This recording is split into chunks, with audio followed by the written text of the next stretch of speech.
La conscience croissante de l'homme le rend de plus en plus sensible à son énergie créative, mais il peut être confronté à l'illusion que cette créativité est facilement accessible. En réalité, la créativité est régie par des forces supérieures et est souvent programmée dans le plan de vie de chaque individu.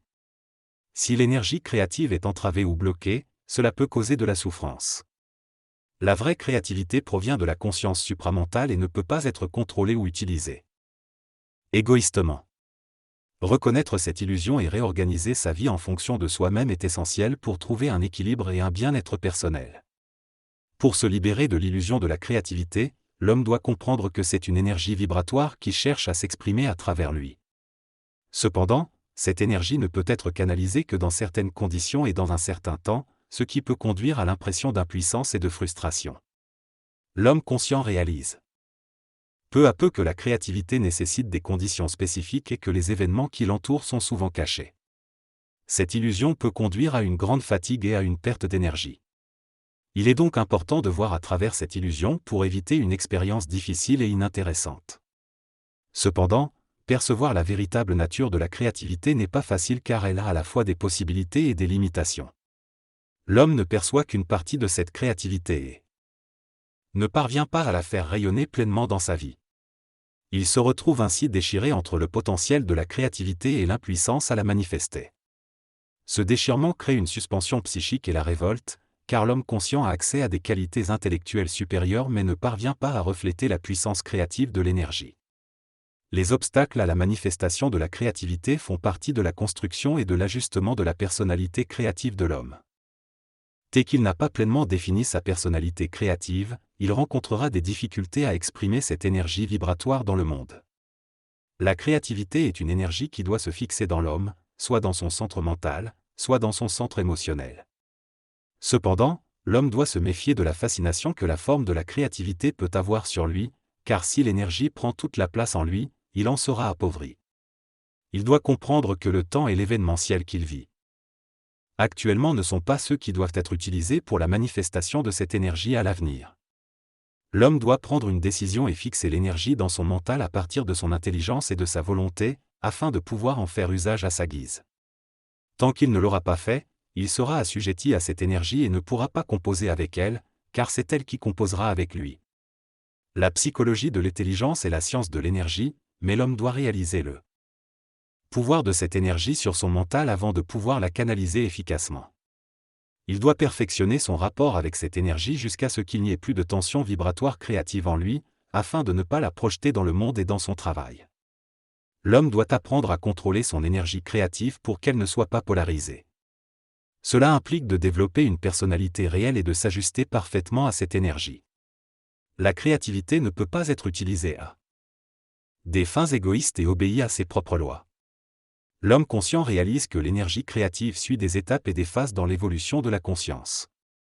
Il existe un mystère dans la créativité, au-delà de la compréhension de l'ego, mais avec le temps, l'énergie s'ajuste à l'ego de manière à ce qu'il puisse en bénéficier pleinement. Cela permet à l'homme de renouveler constamment sa vitalité mentale et matérielle. La conscience universelle et vibratoire change la façon dont l'homme aborde la créativité, et il doit comprendre qu'il ne peut plus l'appréhender de la même manière. Plus l'homme est conscient, moins il souffre de la créativité et plus il se concentre sur vivre en attendant. L'énergie créative possède une puissance énorme, mais nécessite d'être maîtrisée et ajustée par l'homme conscient. Si cette créativité n'est pas facilement accessible, c'est que l'homme doit encore travailler sur lui-même pour la comprendre et l'intégrer. L'homme qui tente d'utiliser cette énergie sans être prêt peut rencontrer des difficultés à la contrôler et à la manipuler. Il peut être tenté de créer des actes qui ne sont pas harmonisés avec sa réalité, ce qui engendre une souffrance. Chaque être humain a une relation vibratoire unique avec l'énergie créative, qui doit être ajustée pour correspondre à un plan d'évolution spécifique. Plus l'homme se conscientisera, plus il pourra aligner son ego avec le mouvement temporel de cette énergie et reconnaître les transmutations nécessaires pour la laisser couler en lui de manière parfaite. Si l'homme n'est pas suffisamment préparé pour cette énergie, il sera contraint de reculer dans le temps et ne pourra pas la rendre de manière parfaite.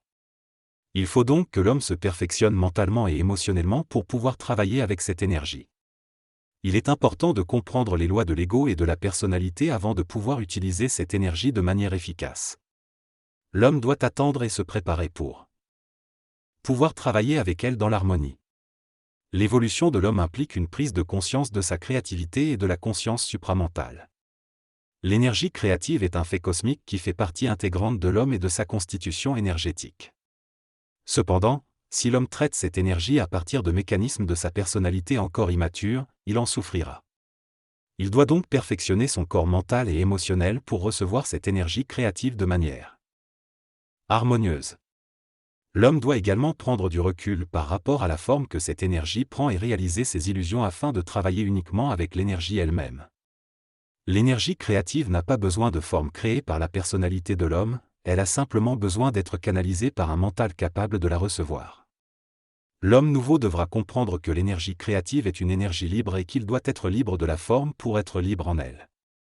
Une fois qu'il comprend cela, l'énergie pourra s'écouler à travers lui et il pourra créer les formes nécessaires pour que cette énergie soit perçue et ressentie dans le monde. L'illusion de la créativité est une réalité que l'homme conscientisé doit affronter. Il doit comprendre que son moi ne peut pas supporter indéfiniment la pression de l'énergie psychique et qu'il doit apprendre à la convertir de manière libre, en la laissant passer à travers lui sans créer de forme figée. La créativité ne doit pas être un ajout à l'ego, mais une expression de l'énergie à travers lui. Il faut établir une relation étroite entre l'homme planétaire et l'homme cosmique pour permettre à l'énergie de circuler librement. L'illusion de la créativité est une des plus profondes que l'homme confronté à cette énergie nouvelle devra surmonter. Il est temps qu'il prenne conscience de sa relation psychologique avec cette énergie et se donne un espace libre pour travailler en harmonie avec elle. Il doit se libérer des schémas mémoriels qui limitent son expression et se plonger dans un mémoriel nouveau, qui fait partie du mouvement de l'énergie à travers un mental libéré des contraintes du moi.